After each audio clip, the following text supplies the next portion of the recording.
This week on the Computer Chronicles, cybersecurity. We'll look at online banking to see if your financial information is secure. We'll explore cyber shopping to find out if it's really safe to put that credit card number online. We'll show you how to send and receive confidential faxes. And we'll even tell you about a service that automatically tracks down your computer if it's stolen. Plus, a look at new biometric personal authentication devices and the Cookie Monster. How much does your internet provider or your favorite website know about you and your online habits? Plus, we'll have this week's computer news and my pick of the week, all coming up next on the Computer Chronicles. Computer Chronicles is made possible in part by SoftSource Incorporated, publishers of Pro One software, educational software for young adults. And by Audio Highway, makers of the Listen Up Player, which provides digital, portable, customized audio downloaded from the internet and played anytime, anywhere, on headphones or over a car radio. Additional funding from PC Connection and Mac Connection, the catalog and online superstore with over 10,000 PC and Mac products. Award-winning service, toll-free technical support, and overnight delivery. www.pcconnection.com. And by Windows Magazine, delivering desktop, enterprise, and internet computing news, reviews, features, and how-tos for a Windows world, because the world runs on Windows. And by Learn2.com, the Ability Utility.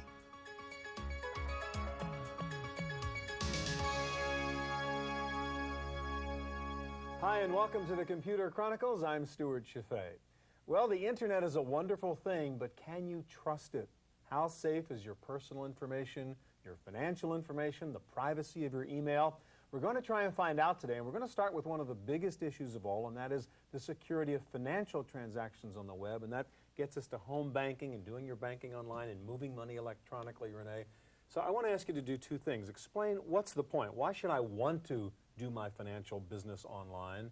And secondly, how do you assuage my concerns that all my money, all my stuff is out there and hackers can get in and play with it?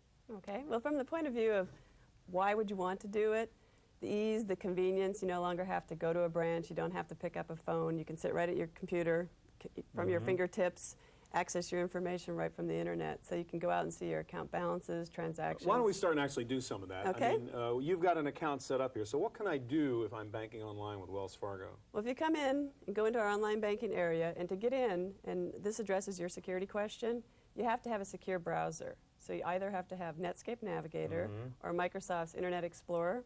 So one of those two browsers to even actually access the information that we're going to go to. Okay. Now, I need a PIN of some sort to get in here, I take it? Great question. When you come in, you're going to come into our logon screen, and you're going to be putting in your Social Security number, and you're also going to have a unique password, only that you know. And we actually encourage you to change that on a regular basis. So this is our logon screen. You're going to come in, type your Social Security number, and you're going to enter that unique password that I mentioned. And you're going to sign on. And as you sign on, the information then, as you go into your accounts, is all encoded. It's all encrypted. So that information is scrambled, so no one else knows what that information is. It puts it into a numeric format, and then it comes back into meaningful information once you get into the Wells Fargo area. And as you come in, the account number is never displayed in full. Your name is never displayed. So those are another two steps in the security process. So if somebody's looking over your shoulder, they can't steal that information from Right. you? You can't see the name, and you'll notice that the account numbers are never displayed in full. The last three digits are X'd off. So as you come in, the first piece of information you're going to see is an overview of your accounts. So your checking, savings, credit card balance information. And from there, you can go in and actually see the transaction information. To access our online banking area, you have to have a browser that has 40-bit encryption. Let me ask you a couple of questions on the security. I assume you can do all the normal things, deposit money and pay bills and do all that kinds of stuff. You know, obviously everybody says, don't worry, this stuff is secure. And yet, so then we read a story about some hacker in Germany that figured out you can get inside this stuff. I mean, what do you guys do to test this? I mean, do you hire hackers to try to break in? I mean, people are concerned about this stuff. We do have a security team, and we work very closely, like in the case of working with Netscape and with Microsoft, to ensure that when they release their next version of their software, that we have tested it and made sure that it meets our standards. And if it doesn't meet our standards, then we will not approve it for use. What would happen if something did go wrong and if somebody got in there and was able to pull money out of an account of mine? Who's liable in that case? We would stand behind it, just as in any transaction, whether you've been to a branch or an ATM or done something over the phone with Wells Fargo, we would stand behind the transaction. And if I'm using something like Quicken or Microsoft Money, is there a way to interface this online banking with that? Yes, you can either go out to our internet site and download the information that I'm going to show you directly into the Microsoft Money or Quicken software. Or if you wanted to, you weren't an internet customer, you could come in and actually connect directly through the software to And what's your it cost accounts. me to do this online banking? Internet online banking access is free. So to go in, see your balances, transactions, and transfer funds is free. Okay. If you want to use our bill pay service, that's $5 a month for unlimited payments. All right, thank you very much, Renee. Well, let's assume you're satisfied that you can do banking safely online. What about shopping, buying things online by giving out your credit card number? Well, we went to one cyber store to see how they're coping with the problem of making online purchasing secure. Under one roof is a shop in San Francisco's Castro neighborhood with a lofty goal: to provide millions of dollars to AIDS service organizations. The nonprofit store manages to squeeze over 5,000 gift items into a room about the size of a large apartment, with displays that reach to the ceiling. On Valentine's Day this year, Under One Roof decided to expand its display area into cyberspace. A company called Intershop Online came to us and suggested that with no increase in our overhead, we could reach a worldwide audience and still raise money for the fight against AIDS by selling the same items we have here in the store over the internet.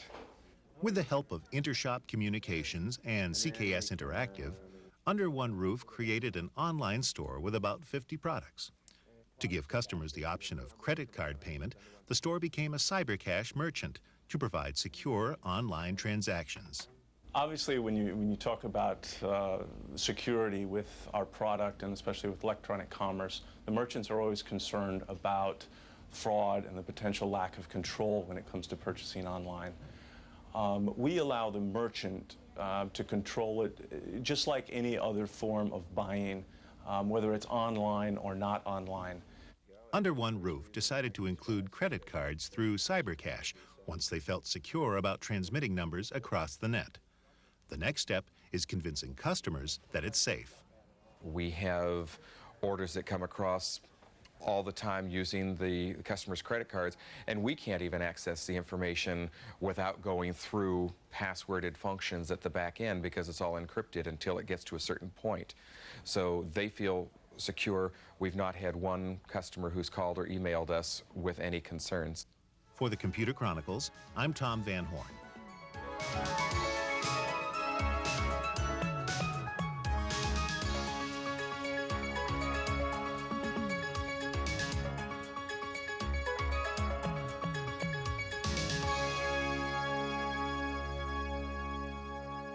There are many different security issues online. Some have to do with money, but some have to do with privacy, your privacy. How much can people find out about you online? And Preston, this is your territory. You wrote the book, How the Internet Works. You've studied this stuff. How much can a person find out about me and my habits online? An enormous amount.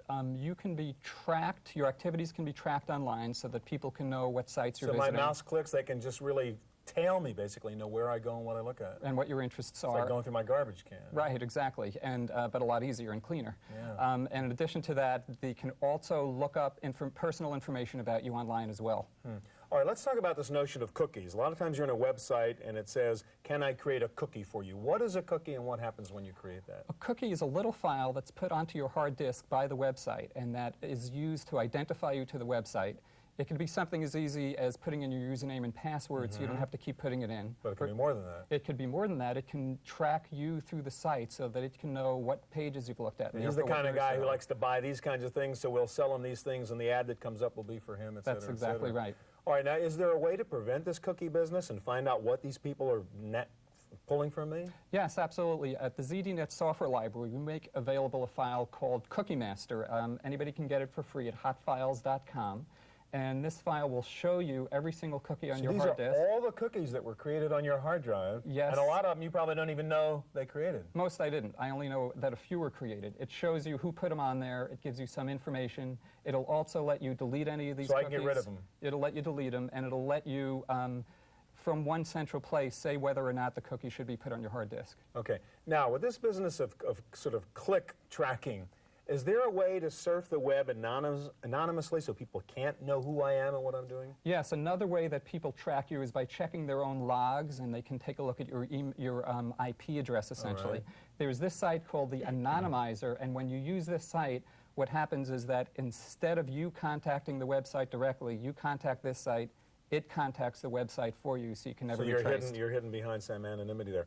All right, let's talk about the other thing you mentioned. You can simply go onto some websites like I know 411 and just find out all kinds of stuff about a person, right? Right, here's 411. You can type in a name, and you can type in, and you can find out information about them. You can find out their addresses. So even though you may choose to be unlisted, perhaps, you don't want people to know, I just know your name, I could find out where you live. Right, exactly. And so right here, it will give your name. It'll also give your email addresses Right. as well. It gives your address up here. And So you're going to have yes, to get a street address on there, too. You can get a All street address here, That's too. reasonably That's mild, but there's another site out there called the Stalker website that really lets you find out all kinds of things about a person. That's right. This stalker's website in one place shows you many, many different ways that you'd find information about people. One of the most disturbing ways is it has what they call a reverse phone lookup. So if you have a telephone number, you could actually find out whose phone number that is. So I have somebody's phone number, and I can actually find out where they live. Right. Yeah. Right, exactly. Can you show us that? Sure, I can show it right here. So you're putting in your phone number, and if that's Right. all I knew about you, you actually made a mistake on your Yes, number there. right. And if I were a bad guy or a stalker, I could figure Right. out how to go hang out at your house, even That's though you right. didn't want me to know. That's exactly right. And so it's potentially very Yeah. dangerous. All right, last thing, email and privacy on email. Now, there's something called remailers. How does that work, and how can I protect my privacy and not have people know I sent an email message? You might be worried that you're a whistleblower in your company. You don't want your address known. So you can go to this thing called a remailer, and what it will do is it will send mail so that there's no possible way anybody can trace it to you. When it's sent to somebody, the address will be from anonymous. You just go to this page, you just type in who you're sending it to, and it gets So sent it's off. like the anonymizer only for email. Right, exactly. Preston, thanks a lot. Interesting stuff. Thank you. Well, perhaps the most insecure form of business communications these days is a fax. There's no envelope. Just about anybody hanging around the fax machine can read your confidential mail unless you've taken some precautions to protect the security of your faxes. And I guess that's what you guys do. Explain what you do here. I mean, how can I send a fax and yet not have people see it? Sure, what we do is we start with a fax, and it could be any type of fax. It could be a document. So what are you doing here? Showing you a document. We can also fax digital photographs, any type of file. And what we do is we take that file and we compress it to what we call an info image. Can we take a look at an example? So this is not really a typical sort of graphic kind of fax. This is really a digital encoding, like a barcode of some sort? That's correct. We take any file, we compress it, and we convert it. And so what do one of these squares represent, for example? That right there is about 8 kilobytes of compressed data. This particular page comprises 30 pages of text as well as a digital photograph. Okay, now this is what I would, and what are we doing here? I have software that lets me, what, take a document and convert it into this form? Absolutely. We can encode it, we can password protect it, and make it ready to Okay, so when you transmit. send me a fax, instead of getting the real words, I would get this thing out of my machine. Absolutely. But what do I do with it now? How do I read it? What we'll do to read that transmission, we simply open up our read module, and we can drop this into any Twain-compatible scanner. So this is a piece of software, basically, that helps me encode and decode these faxes. Correct. We simply scan the page in. So you're going to scan in what just looks like a glob of mystery dots Absolutely. Lots of black and white dots. We're importing this image into the PC through the scanner, and we'll decode this black and white dot pattern and give you the information that was transmitted on the sending there. side. And how fast or how long does it take to do all this? Just a couple of seconds. As you'll see in the box here, the black and white dots have appeared, and we're decoding the So that's the squares. picture of what was scanned in, but now you're going to Absolutely. decode all those dots. We're in the decoding process now, And as you'll notice, we'll hand the files. So I mean, that this is were- really just binary code, huh? The presence or absence of dots? This is the digital data. We go to open the file, and as Okay. you'll see, it was password protected for a second level of security. If you don't know the password, it won't let you in. Okay. So the guy standing at the fax machine just saw a bunch of dots. Right. But in fact, this is what the fax is. And what we have are the full 30 pages, and again, completely editable. So a couple of things going on here. It's not just a dumb graphic. You didn't even have to OCR it. I mean, That's it's correct. a digital file. And 30 pages were sent in the time it takes to send one page. That's correct. That is very cool. Now, one thing interesting about this, it would seem that this stuff is very fragile. I mean, you got a zillion dots crunched into there. Suppose I lean on it, I put a thumbprint on it, I get ink on it by mistake. What happens? We have very robust error detection and correction. Quite often, documents are corrupted in the transmission process. You just poked a hole through that. and scribble on you it, wrote on top of it. and we can still bring you're that telling me file it'll still back. work? Absolutely. How? With our error correction and detection, we will recreate the file. We'll take that digital pattern, if you will, put it back in line, and deliver you 100% of those original files. Guess I got to see. There's a magic trick now. All right, so you're doing the same thing, scanning the same piece of paper after you wrote on it with a pen and punched a hole Absolutely. through it. And let's see if this works. And we're handing off the image, and we deliver the files. Again, And that's the password. same scan.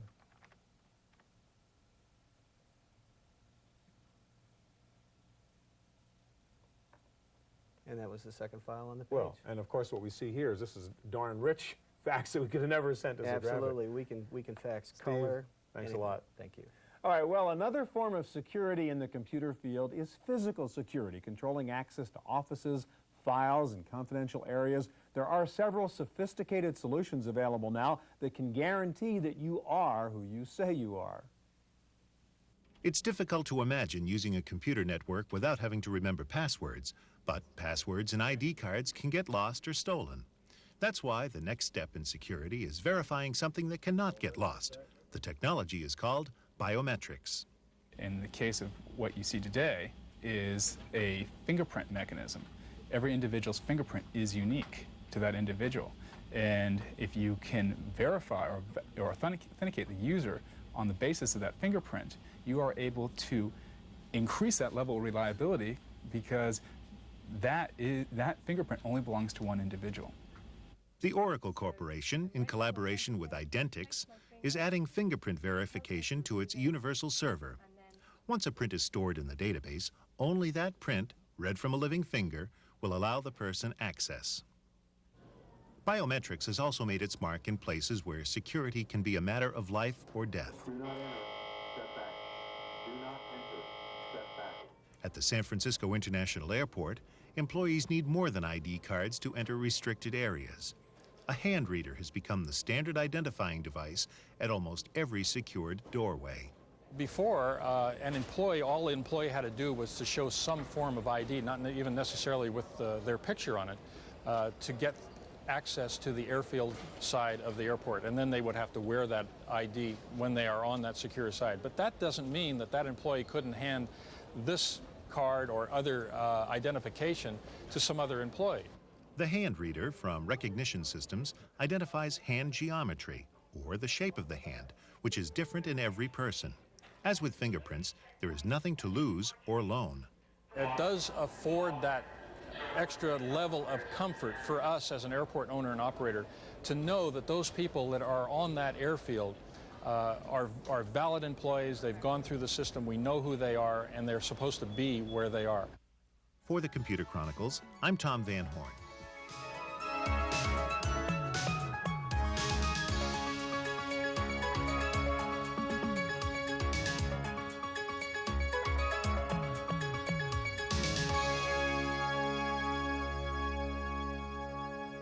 With all our concern over cybersecurity, one of the biggest threats to computer security is that someone will steal your computer and your hard drive and your files. Certainly easy to do these days with everyone running around with laptop computers. And Christian, you saw this, and you invented something called CompuTrace that helps me retrieve and find my stolen computer. Basically, how does it work?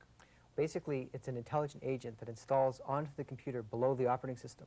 And from there, it has control of the system, and it uses that control to dial out to our monitoring station on a regular basis and log its location. All right, so let's set up a scenario here. I'm a crook. I've stolen this NEC Versa laptop over here, and we're seeing this, the output of that coming up on this screen. This computer is actually your sort of headquarters. You're monitoring what's going back at CompuTrace Central, if you will. That's right. All right, now what's actually going on here? I mean, how can you help me find this thing? I'm using this thing, I'm working on a spreadsheet. What's going on underneath? Okay, well, CompuTrace is on this machine, so it's installed at a very low level, and it's monitoring your usage, and it's monitoring access to a phone line. So what happens is it goes into alert mode once it's scheduled to call out, and it finds the modem, connects to our 800 monitoring station, and logs its location. All right, so you're saying secretly, while I'm doing my work here, I don't even know it, this thing is dialing up, logging in, and calling you and saying, by the way, here's the number I'm calling from? That's right. Can you show us actually what that would look like? I know normally the thief can't see that, but I mean, if I were the owner, to be able to monitor the status of what's going on. Okay, well, we have the CompuTrace Manager software, and that is used to display the status of the information of CompuTrace and to install it as well. So once I load this up.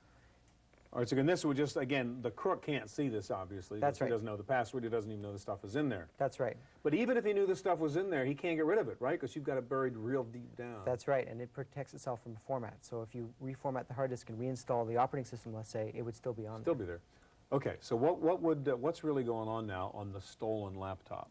Okay, so I'll show the status of CompuTrace here, and it shows that it's installed on the system and it's in memory and it's active, and it shows that the last time it called out is at 12:40, and it shows the next call date as well. So at the moment, this is programmed to call home every minute. That's and right. report where it is. Normally, it might be what? Once a week. Right, once a week or once a day or whatever. That's right. Okay, now, so it's now called you. Now let's go over to the other screen, which is what you're seeing at your headquarters computer, where the stolen laptop is reporting in. And what are we seeing here? Okay, well, I'll refresh the display. So this shows the call history of this machine. As you can see over here, this is the electronic serial number that identifies the machine. And here are the phone numbers where it's called out from. So if we scroll down to the most recent call tracking, we'll see that it called out at 12:40, and we see that there's the phone number where it's called out from. So we're tracking the location of the computer in real time. Okay, so my computer gets stolen. I call you guys at CompuTrace and say, my computer's been stolen. Next time it calls in, tell me where it is. That's right. And you can then say, hey, here it is. It's at 415, blah, blah, blah. Let's figure out where that phone number is. That's where the thief is. That's right. Where the computer is. That's right. Once the computer's stolen, the user would call us up and would report it stolen. Yeah. And then that allows us to react in real time, notifying the police of the location of that computer. It's very clever. I mean, really, this is a friendly virus you put inside the machine, right? That's right. It does things sneakily that happen to be good. Yep, to protect your ownership of the computer. Quickly, any success stories in which you really have found some stolen computers? We've had a couple thefts, and we've had a couple recoveries. The most recent one was a producer of a rock star, and their computer was stolen, and we recovered it about 5 days later in a small town 300 So miles basically, from I buy the location. software and then pay you so much per year to provide the service. That's right. Thank you very much. Okay. Now for this week's Random Access Report and a special look at personal computing tips. Usually when we launch applications, we double-click on an icon that launches that application. But there's another way. By clicking on the Start menu and selecting Run, we can launch applications from what's called the Run command dialog. I'll type in Notepad and hit Enter, and the Notepad application just launches. It's that simple. But the Run command dialog is useful for a whole bunch of things. One of which is that in Windows 95, sometimes you don't know where on your hard disk a file is. For example, it's hard to tell from looking at these icons where they exist on my hard disk.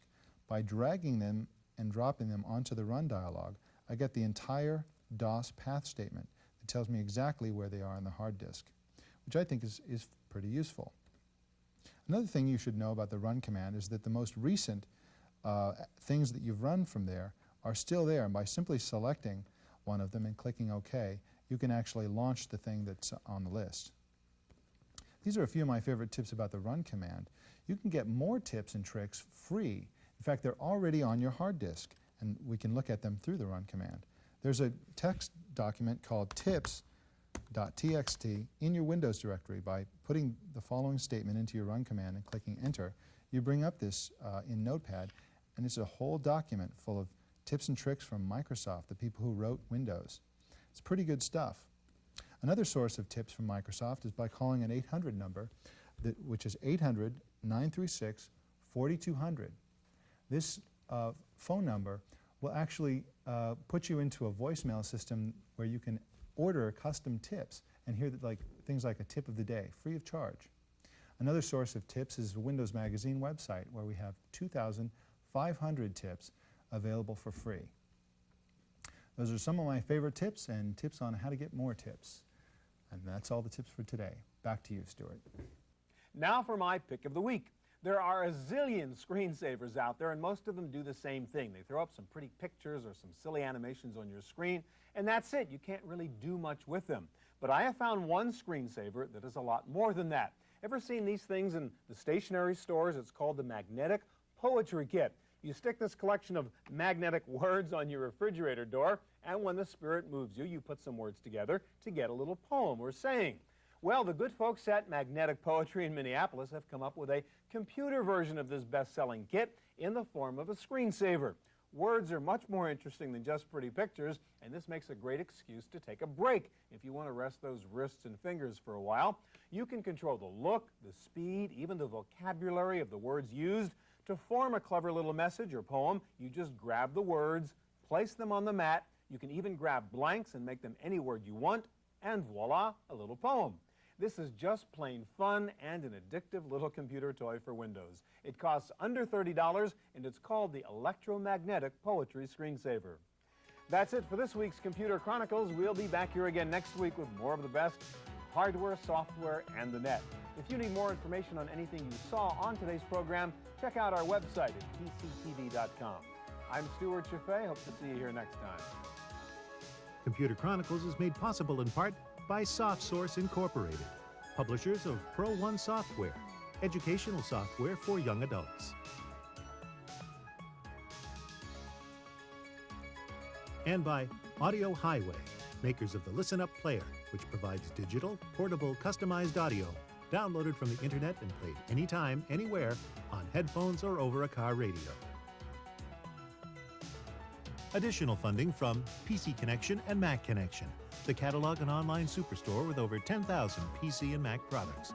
Award-winning service, toll-free technical support, and overnight delivery. www.pcconnection.com. And by Windows Magazine, since 1992, providing information on hardware and software products to business technology buyers, because the world runs on Windows. And by Learn2.com, the Ability Utility,